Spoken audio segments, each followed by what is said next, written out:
Is it okay? Could be for entertainment. What else? Why do people write down? Why do they use poetry or poems? Oh, you got one? Okay. What? To share their feelings. Right. They always have a tone or a mood to it, whatever. So, when I was in school, I never got the same impression of a poem that my teacher did. So I always felt like, well, I'm a complete failure at this. I can't figure out what a poem means. So, I'm here to tell you today that we will not do that to you. So, if you can justify and rationalize your feelings on why you feel that way about a poem, it's all good. So, all right. So, I have something that needs to be passed out. Paper pass around. Miss Abigail, you can do. You start on this side. What? She slammed her hand out on my question. Did she say you hate you? Oh, okay, I was gonna say, well, write your poem later. Don't write the poem now. Write it later. Okay. All right. What's coming around is there's a poem on one side of the paper and a definition of poetic devices on the other.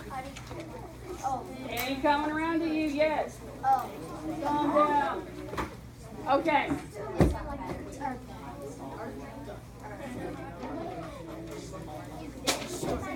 All right, while they're being passed around, we can still learn. So I need to learn from you. You tell me, what is a poetic device? Don't give me examples because, duh, they're already on there. Okay? But tell me what it is. Does anybody know? Blake, do you know what a poetic device is? You are Blake. Okay, I thought somebody corrected me over here with a different name. I was like, I'm pretty sure it's Blake. No, I'm correcting. Okay. So, no thoughts? Anybody? Anybody besides Gavin? Gavin already knows. Seriously? They are not shy. I know all these. They are not shy. Yes. Words that are connected or something. Okay, so examples of a poetic device are alliteration, imagery, hyperbole, personification, metaphor, simile, repetition. Those are all examples of a poetic device. Or maybe I should say a poetic technique or a poetic strategy. Now, can you tell me what a poetic device is without using the words? What's that word? What's that game where you can't use the words? You have to explain what a word is, but you can't use certain words. Taboo. Taboo. Taboo. Love that game. Yes. So we're going to play taboo. Somebody's going to tell me what a poetic device is. Explain to me what a poetic device is without using the words technique or, what did I just say? Strategy. Woo! Okay. I win, y'all lose. What? I didn't give If it's a game and you're supposed to tell me, you're not telling me. She's asking you to explain a poetic device or poetic technique without using the words poetic device and technique. What is a poetic? What are poetic devices or techniques? What do they do? Types of poems. They what? Types of poems. They're types of poems. What do authors do with those? They make their poems better. Expand on that. They make their readers persuade to their story. How? How? By telling them how they do. Okay. I'm going to phone your friend over here. They interest the reader with writing their poem different ways. Okay. Oh, very nice. Could be. Interest reader by writing their poem different ways by using the devices. Laney? A way to organize or form their poem. Yes. Yes, a way to organize and form your poem. Because poetry, Lucy, what did you say about poetry earlier? That to share your feelings. Yes. So, devices are a way that you can, sounds kind of boring to say that you can organize and form your poem, but it is. And no, I'm not saying that bad against you at all. But in poetry, you use all of that in those devices to share your feelings. So that makes it a little bit more dramatic or a little bit more deep, I don't know, whatever. Okay, so this lovely person right here is Miss Watts. She is a student, teacher, librarian person. She's going to college to do what I do, be a librarian. She has already taught 7th grade language arts, so she's very familiar with middle schoolers. But anyway, so she's here doing some work with me so she can see what in the world she's in for. So, in the library. So, she's going to go over with you the definitions of the poetic devices, and then we'll read a poem. Can we get Can we use that? Yeah. So in case they wanna just like, Hi guys. Thank you for the people who saved us on what poetic devices are. That was awesome. So we're just going to kind of run through this list, and then we're actually going to look at a poem that we really think you're going to like. A little bit different from what you might imagine when you think poem, okay?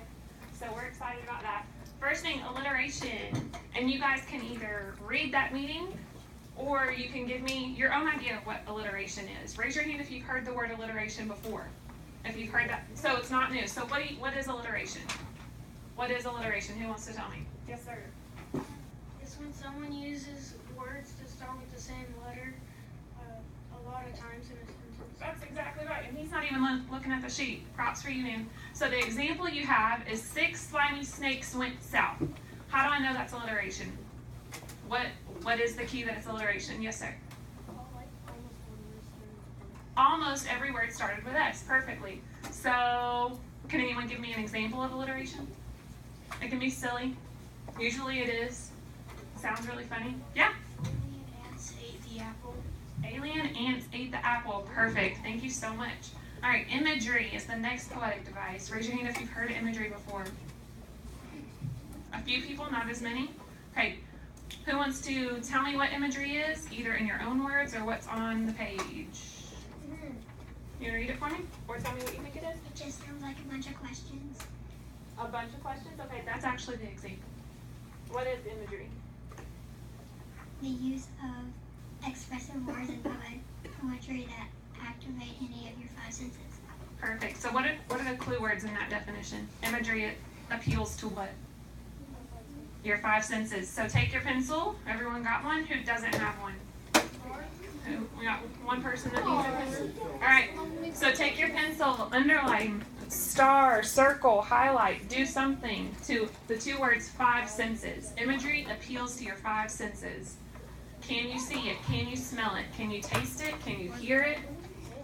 So where you see imagery, the end of that meaning, it has the words 5 senses. Those are your clue words. Circle it, star it, highlight it, underline it, whatever you want to do.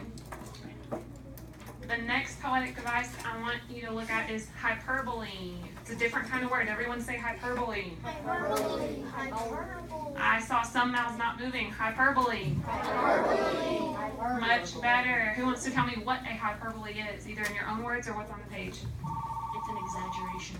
Exaggeration. So take that pencil, underline, star, highlight. Hyperbole is an exaggeration. The example here, I've told you a million times there is no gum in the library. What part of that is the exaggeration? What part? Yes. I've told you a million times. A million times. Have I really told you that a million times? I knew you. Exactly. Who wants to give me an example of a hyperbole, an exaggeration? Who has an annoying sibling or something that really gets on their nerves and can exaggerate that for me? I'm going to go to this side of the room. I'm coming. What's your hyperbole? My sister sister gets on my nerves. Okay. A lot. All right. How could we improve that? My sister gets on my nerves. Constantly. Okay. Exaggeration. Exaggerate. Miss Darty graded 1,000,000 papers last night. Yeah, I'm sure she feels that way too. That's perfect. Awesome. Thank you. Next poetic device I want to talk about, personification. Raise your hand if you've heard that one before. Awesome. Who wants to tell me what it is, either in your own words or what's on the sheet? Yeah. It's when the poet or an author makes something seem like a human but it's not alive. Perfect. Exactly. All right. So the example you have here, giving something that's non-human, human characteristics. For instance, the tree branches reached for me as I was walking in the woods. What part of that is personification? The tree branches reached for me as I was walking in the woods. Yes. What reached? The tree reached. Can a tree actually move? No. No, not in real life. Maybe in Pocahontas, not in real life, okay? Miss Orange had a great example for personification. Do you want to tell them about that? Yeah, sure. My car, Optimus. Optimus Prime, absolutely. He's named after the Transformer because he's silver and very dominating and fabulous, and he is like real for me. So I know when he's in a bad mood, and I have to check his pressures to see what's going on. If I need to get him gas, if I need to do this and that. He hates being cold. My driver's side, he will not put my driver's side window down when it's cold. I have to warm him up for like 15 minutes before he'll do anything. So it's terrible when I go through the drive-thru in the dead of winter and I need to get my coffee, and he won't put the window down. But anyway. So does Optimus sound alive when she's talking about it? Yes. Is he alive? No. No. Okay, so see how an author can enhance a story by making something seem alive. Metaphor. You guys should all have heard of metaphors. Anyone not heard of a metaphor? Yes, I have. Okay. The comparing of two unlike things without using like or as. So do me a favor and underline, highlight, or star. Without using like or as. That's what's going to separate this from a simile. Without using like or as. Okay, simile. Who wants to read off or tell me what you think a simile is? Yes, sir. A comparison using like or as. Without. A simile does use like or as. Yeah, thanks, Kevin. All right. The example: she was like a mother hen gathering up her children. What two things are we comparing? A hen and a mama. A hen and A mama. whoever she is, a mama, probably talking about children. Okay. Let's go back to metaphor and look at that example and see how it's different. The man was a sneaky fox lurking in the corner. What two things are we comparing? What two things are we comparing? The man was a sneaky fox lurking in the corner. Do you know? Man and a fox. All right, good job. Last poetic device we're going to look at, repetition. Phrases or words repeated over and over. For example, who has a favorite song? Who has a favorite song that's appropriate and can tell me the title of it? Yeah, what's your favorite song? Okay, yes. Twinkle, twinkle. Would you say that Twinkle, Twinkle, Little Star has repetition in it? All right, most songs do. What's that part in a song where it repeats over and over again? The chorus. So what did you say earlier? A song is a what? A song is a poem set to music. All right, thank you guys for sharing what you know about poetic devices. I think right now we're going to look at the poem that Miss Orange has selected for you guys. So right now what I want you to do is give me a thumbs up if you can hear me. Give me a thumbs up if you're listening. Alright, I'm missing some people. So if you're not sitting straight up and if you can't hear me or are not listening, I want you to change that before we look at this poem. Okay?